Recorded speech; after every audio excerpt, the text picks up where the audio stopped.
എല്ലാവർക്കും ട്രാവലൻസ് ചാനലിലേക്ക് സ്വാഗതം. ഇത് ജർമ്മനിയിലെ ട്രയർ പട്ടണം.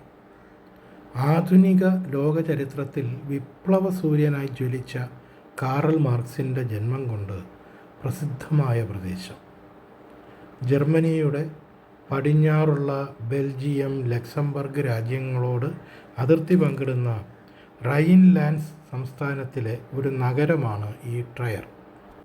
ഇവിടെ നിന്നാണ് ആധുനിക സോഷ്യലിസത്തെയും കമ്മ്യൂണിസത്തെയും സ്വാധീനിച്ച മാർക്സിസം ജന്മം കൊണ്ടത്. 1818 ഇവിടെ ജനിച്ച് വളർന്ന കാറൽ മാർക്സിനെക്കുറിച്ച് കൂടുതൽ അറിയാൻ ധാരാളം സഞ്ചാരികൾ ഇപ്പോഴും ലോകത്തിൻ്റെ പല ഭാഗങ്ങളിൽ നിന്നും ഇവിടെ എത്തുന്നുണ്ട്.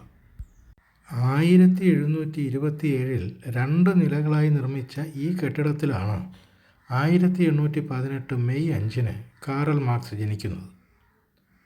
ഇപ്പോൾ ഈ കെട്ടിടം അദ്ദേഹത്തിൻ്റെ ജീവിതത്തെയും രചനകളെയും കമ്മ്യൂണിസത്തെയും സോഷ്യലിസത്തെയും കുറിച്ച് കൂടുതൽ അറിയാൻ ഉപകരിക്കുന്ന ഒരു നല്ല മ്യൂസിയമാണ്.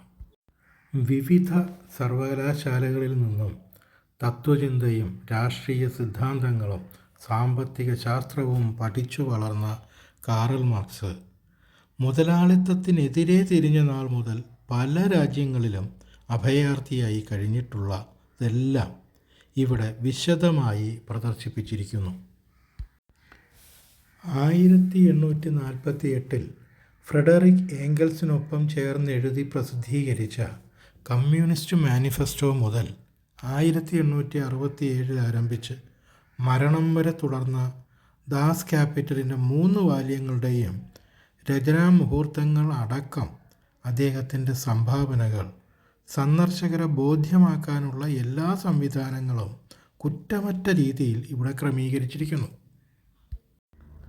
നൂറ്റാണ്ടുകൾക്ക് മുമ്പ് ജീവിച്ചിരുന്ന ആ ചരിത്ര പുരുഷനെക്കുറിച്ചുള്ള സമഗ്രമായ അറിവ് പകരുന്നതിന് അത്യാധുനിക ദൃശ്യ ശ്രാവ്യ മാധ്യമങ്ങളടക്കം പലതും ഈ മ്യൂസിയത്തിൽ ഒരുക്കിയിട്ടുണ്ട്. അക്കാലത്തെ പത്രവാർത്തകളും ചിത്രങ്ങളും ശേഖരിച്ച് പ്രദർശിപ്പിച്ച് ആകർഷകമാക്കാൻ കഴിഞ്ഞിട്ടുണ്ട്. അദ്ദേഹത്തിൻ്റെ പ്രസിദ്ധമായ എല്ലാ കൃതികളുടെയും ആദ്യകാല പതിപ്പുകൾ കണ്ടാസ്വദിക്കാനും ഇവിടെ അവസരമുണ്ട്.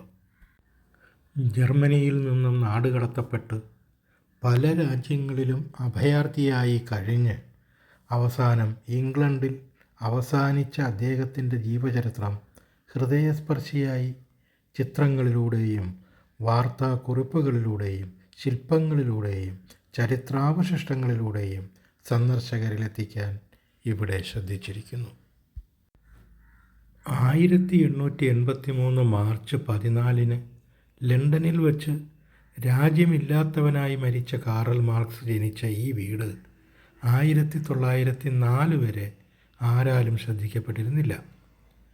Social democratic party of Germany 1904 മുതൽ 1928 വരെ വളരെ പരിശ്രമിച്ച് ഈ വീട് സ്വന്തമാക്കി.